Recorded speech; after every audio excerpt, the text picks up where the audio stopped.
अस्सलाम वालेकुम, कैसे हैं आप लोग? उम्मीद है खैरियत से होंगे। फाइनली नम्स का पेपर हो गया है संडे को, और आज उसी पेपर के डिस्कशन के लिए हम लोग यहाँ मौजूद हैं।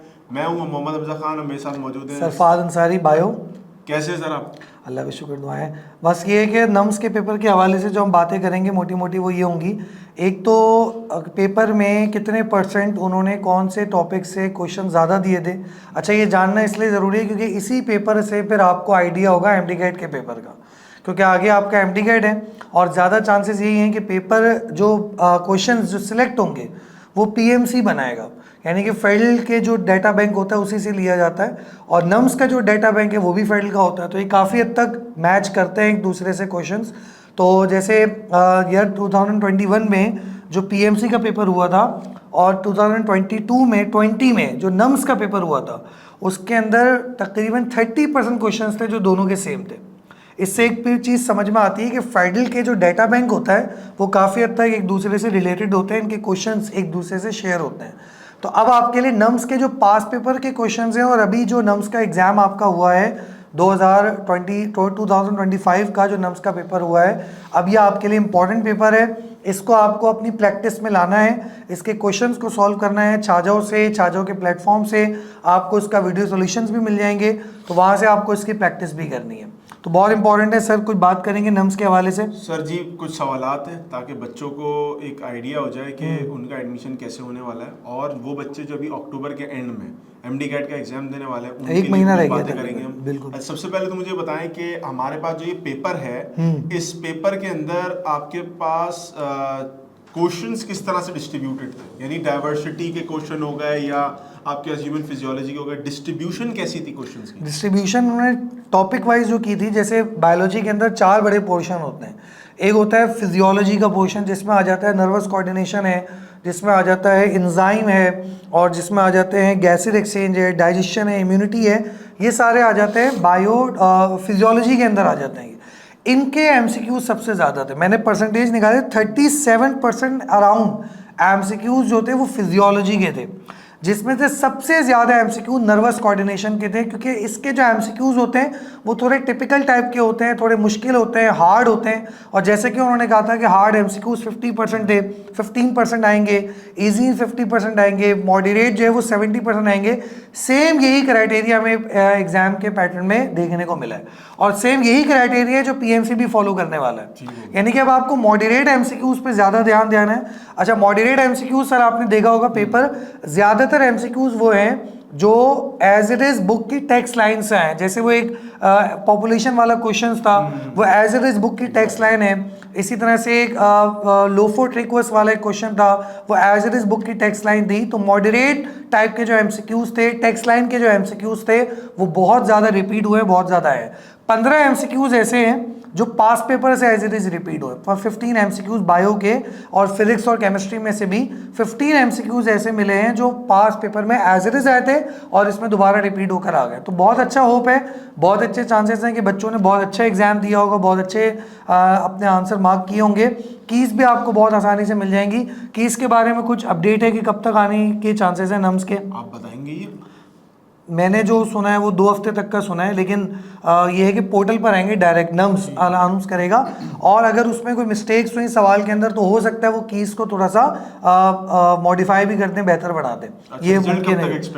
रिजल्ट अभी इनका एक साथ उस तरह का रिजल्ट नहीं आता। जैसे अलग अलग अभी आर्मी मेडिकल कॉलेज का एडमिशन जब शुरू होंगे ना, तो उससे पहले फिर इनका एग्रीगेट वो एक आ जाएगा, मेरिट लिस्ट आ जाएगी। उस मेरिट लिस्ट से बच्चों को पता लग जाएगा कि मेरा एग्रीगेट क्या बन रहा है इस टेस्ट के हिसाब से। अब उस एग्रीगेट की बेसिस पर आप आर्मी मेडिकल कॉलेज में जैसे जैसे एडमिशन होते जाएंगे, जिस जिस कॉलेज के एडमिशन होते जाएंगे, उस कॉलेज में आप अप्लाई करते जाएं, वहाँ पर आपका एडमिशन जो है वो सिक्योर होता जाएगा। तो जितने आर्मी मेडिकल कॉलेजेस हैं उनके लिस्ट, उनका फीस स्ट्रक्चर ये आपको छाजाओ पर मिल जाएगा। छाजाओ के यूट्यूब चैनल पर एक रील मौजूद है जिसमें मैंने नम्स के अंडर जितने आर्मी मेडिकल कॉलेजेस आते हैं और उनका क्या फीस स्ट्रक्चर है उसकी पूरी डिटेल उस रील के अंदर मौजूद है। तो वहाँ से आप देख लें और उन आर्मी मेडिकल कॉलेज में अप्लाई करना शुरू कर दें। आप अप्लाई कर लेंगे, आपका एग्रीगेट बन जाएगा, आपका एडमिशन मैच हो जाएगा, आपको दाखिला मिल जाएगा, ठीक है ना। लेकिन उसके लिए जो फीस वगैरह है वो वहाँ से देख लीजिएगा, ताकि आप अपना बजटिंग भी कर सके। आपको पता होना चाहिए कि कितना बजट है, कितना मुझे पे करना है आर्मी मेडिकल कॉलेज में जाने के लिए। टेस्ट क्लियर कर लिए, ये पहला स्टेप था। दूसरा स्टेप, आपको आर्मी मेडिकल कॉलेजेस में जितने भी उसके अंदर जो कॉलेजेस आते हैं, बैरिया है, बाकी जो दूसरे हैं, वहाँ के लिए आपको अप्लाई करने के लिए फॉर्म सबमिट करना पड़ेगा और उनकी जो फीस है वो पे करनी पड़ेगी। फिर उसके बाद आपका आगे का एडमिशन सिक्योर होगा। गुड हो गया। ठीक है सरफाद, एक चीज़ और बताइए। हाँ। वो बच्चे के जिन्होंने नम्स का पेपर दिया है और उनकी इंटेंशन नहीं थी नम्स के किसी यूनिवर्सिटी में एडमिशन लेने की, हाँ, वो जो उनके लिए सोचते कैरी ओवर हैं, कैसे हाँ, होगा? कि मतलब आपको क्या लगता है, वैसे तो ये एक हाइपोथेटिकल सी बात है, लेकिन एक तजर्बे की बुनियाद पे आपको क्या लगता है कि हमारा जो अभी अक्टूबर वाला एग्जाम है उसमें किस तरह से कैरी ओवर होके जाएंगी? आपको क्या लगता है कि वैसा ही कुछ पेपर आएगा या थोड़ा सा डिफरेंट आएगा? क्या लगता है आपको? देखें, एक तो कुछ बच्चे वाकई ऐसे होते हैं कि कुछ वो ये करते हैं कि उनको देना एमडी कैट होता है, उनकी नज़र एमडी कैट पर होती है, पब्लिक सेक्टर में उनको जाना होता है, लेकिन वो नम्स का एग्ज़ाम देते हैं और उनकी होप ये होती है कि हमें तैयारी हो जाएगी, हमें पेपर का पैटर्न पता लग जाएगा, थोड़ी स्ट्रेस का आइडिया हो जाएगा कि क्या इन्वायरमेंट होता है जब आप नंबर ऑफ एमसीक्यूज़ को अपने सामने देखते हैं। तो बहुत अच्छी बात है, ऐसे स्टूडेंट करते हैं। मेरे हिसाब से उन स्टूडेंट्स को करना चाहिए कि जिनका जो सिलेबस है वो नम्स के सिलेबस जैसा ही है। जैसे सिंध वालों को मैं मशवरा नहीं देता, क्योंकि सिंध वाले अपनी एसटीबी पढ़ते हैं, वो आमतौर पे फेडरल और पंजाब बुक नहीं पढ़ते, और नम्स के जो क्वेश्चन बैंक होता है वो फेडरल और पंजाब बुक से आता है, ठीक है ना। हाँ, पंजाब वाले जो बच्चे हैं उनको मैं मशवरा देता हूँ कि वो ये काम बिल्कुल करें, और अगर कोई बच्चा काम करता है तो ये बहुत अच्छा है, उससे पता होता है कि आपको क्वेश्चंस का आइडिया हो जाता है। अब देखिए ना, अभी जैसे कि शुरू में मैंने आपको कहा कि नम्स के बहुत सारे क्वेश्चंस ऐसे हैं जो आपको पीएमसी के डाटा बैंक में मिलेंगे। हालांकि पीएमसी एमडीगेट का एग्जाम कंडक्ट करता है, मगर क्वेश्चंस मैच करते हैं। आपको आइडिया हो जाता है कि मॉडरेट कितना मॉडरेट होगा, आपको हार्ड का आइडिया हो जाता है, आपको इजी का आइडिया हो जाता है। तो ये बहुत अच्छी बात है कि आपको इजी, मीडियम, हार्ड का अगर फ्लेवर चेक करना है, उसका टेस्ट चेक करना है, आपको पता होना चाहिए कि उसका क्राइटेरिया क्या हो सकता है।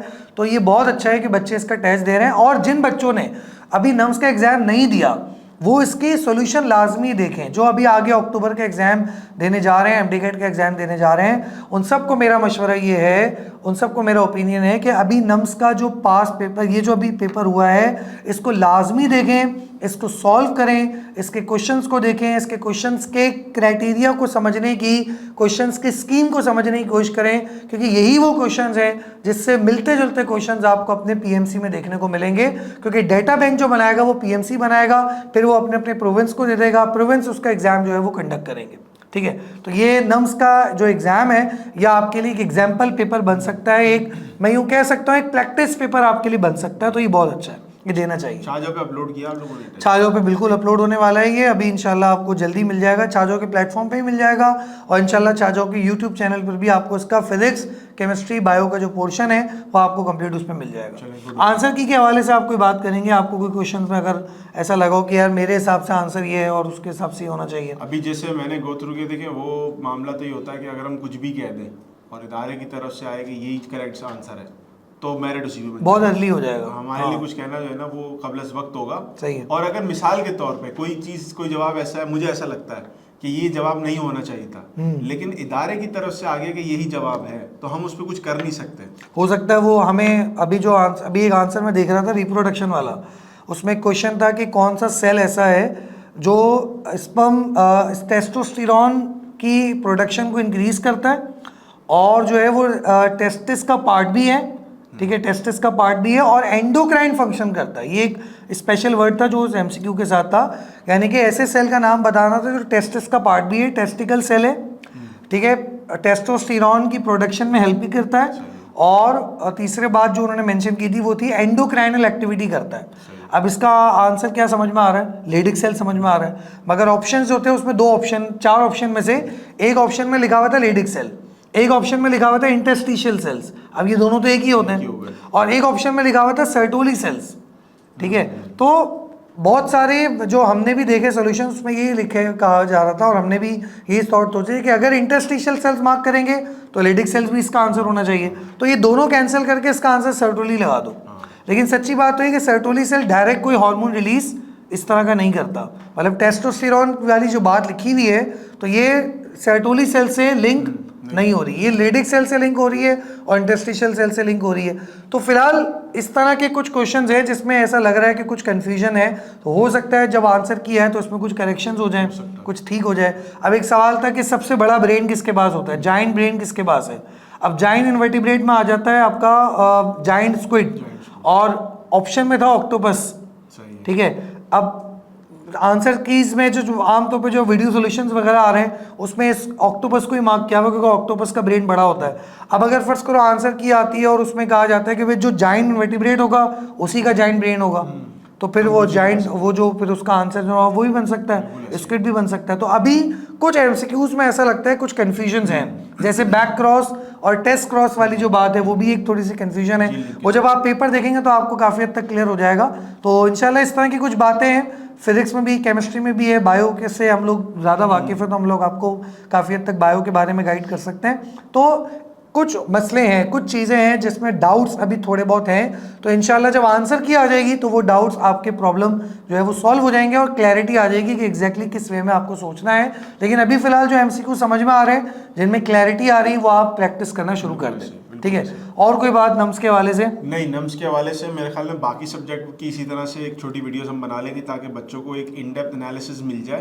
एक वीडियो सोल्यूशन वाली तो वीडियोस अलग बन जाएंगी, लेकिन ये एनालिसिस वाली वीडियोस अलग बन जाएंगी ताकि बच्चों को पता चल जाए कि कितने, जैसे परसेंटेज आपने बड़ा अच्छा निकाला हुआ, ये कितने परसेंट की क्वेश्चंस आए हैं और जैसे इसके आसपास कुछ हमारे पास, जैसे एंजाइम के 9% एमसीक्यूज हैं, एवोल्यूशन के 9% हैं। आप ये नोट कर लें, ये जो पैटर्न मैं आपको बता रहा हूँ परसेंटेज का, हो सकता है यही पैटर्न आपके एमडीकेट के एग्जाम में ही फॉलो हो जाए, क्योंकि देखें एंजाइम के इन्होंने ज़्यादा एमसीक्यूज रखे हैं, क्योंकि एंजाइम के एमसीक्यूज थोड़े टिपिकल टाइप के होते हैं, इजी भी रखा है, मीडियम भी रखा, हार्ड भी रखे। एवोल्यूशन के 9% एमसीक्यूज एवोल्यूशन के दे। सर्कुलेशन में, डाइजेशन में, गैसेज एक्सचेंज में थोड़े कम क्वेश्चंस आए। सबसे ज़्यादा जो एमसीक्यूज इन्होंने पूछे हैं, जो परसेंटेज जिसकी ज़्यादा रखी है, एक सपोर्ट एंड मूवमेंट के एमसीक्यूज ज़्यादा हैं और एक नर्वस कोऑर्डिनेशन के एमसीक्यूज बहुत ज़्यादा है, क्योंकि आमतौर पे बायोजेनेटिक्स बड़ा टिपिकल चैप्टर है और बहुत मुश्किल चैप्टर कंसिडर किया जाता है और बच्चे खास तौर पे इसको पढ़ते हैं कि इसमें से हार्ड क्वेश्चंस आएंगे। तो ऐसा नहीं है कि अब आपको पीएमसी में बायोजेनेटिक्स नहीं करना है और अब उसको ज़्यादा पढ़ना, तो प्रैक्टिस करनी है। और देखें ना, इसके नंबर ऑफ क्वेश्चंस भी कम है। नम्स में 65 क्वेश्चंस होते हैं बायो के, और जो आपका पीएमसी का है उसमें आपके पास 81 क्वेश्चंस हैं, तो उस तरह से परसेंटेज भी आपको ज़्यादा मिलेगी। अच्छा, इनहेरिटेंस का एक बताइएगा। आमतौर पर हमने देखा है इनहेरिटेंस के अंदर दो टाइप के क्वेश्चंस आते हैं, तो बिल्कुल स्टेटमेंट बेस्ड आ जाएंगे और एक कैलकुलेशन टाइप की भी आता है। इसमें किस टाइप के? इसमें स्टेटमेंट बेस वाले ज़्यादा है, इसमें कैलकुलेशन वाले वो है, पेडिग्री वगैरह, पेडिग्री एनालिसिस का कोई क्वेश्चन नम्स में इस दफ़ा आया नहीं है, वरना आमतौर पे आते हैं, वो थोड़े मुश्किल कंसिडर किए जाते हैं। पेडिग्री का कोई क्वेश्चन इस दफ़ा नहीं आया, लेकिन वो आपको अब एमडीकेट में देखने को मिल सकता है। जो चीज़ नम्स में नहीं आएगी वो हो सकता है पीएमडीसी में या एमडीकेट के एग्जाम में आपको देखने को मिल जाए, तो काफ़ी हद तक आपको आइडिया हो जाएगा कि पेपर किस तरह से पूछा जा सकता है। बाकी आपको नम्स और पीएमसी के हवाले से कोई भी कन्फ्यूजन है, कोई बात पूछनी है, एग्रीगेट के हवाले से सर बच्चे पूछ रहे थे कि नम्स का अगर एग्रीगेट निकालना हो तो कैसे निकालेंगे, उसके बारे में करते हैं ना, एक वीडियो शॉर्ट रील बनवा देंगे बच्चों को ताकि उनको इजी हो जाए। उस वीडियो के अंदर पूरी डिटेल ही आपके पास आ जाएगी कि इसका किस तरह से बनेगा, क्राइटेरिया क्या होता है। मैट्रिक है, एक इंटर है और एक आपका नम्स का एग्जाम है। नम्स के तकरीबन सेम ही होता है, नम्स के एग्जाम का 50% है और इंटर का वही पीएमसी वाला ही रूल है, 40 वाला है, और मैट्रिक का एग्जाम का आपका 10% है। मैट्रिक 10, इंटर जो है 40 और नम्स जो है वो 50%, तीनों मिलाकर आपका एग्रीगेट बनेगा। नम्स का भी सेम वही पैटर्न है जैसा पीएमसी का पैटर्न होगा, ठीक है। बाकी कोई भी क्वेश्चन है तो आप हमसे पूछ लें, कमेंट बॉक्स में आंसर करें। इंशाल्लाह जो अपडेट्स आती रहेंगी आपके साथ शेयर होती रहेंगी। तब तक के लिए अल्लाह हाफिज़। मुझे और सर हमजा खान को इजाज़त दीजिए। अल्लाह हाफिज़।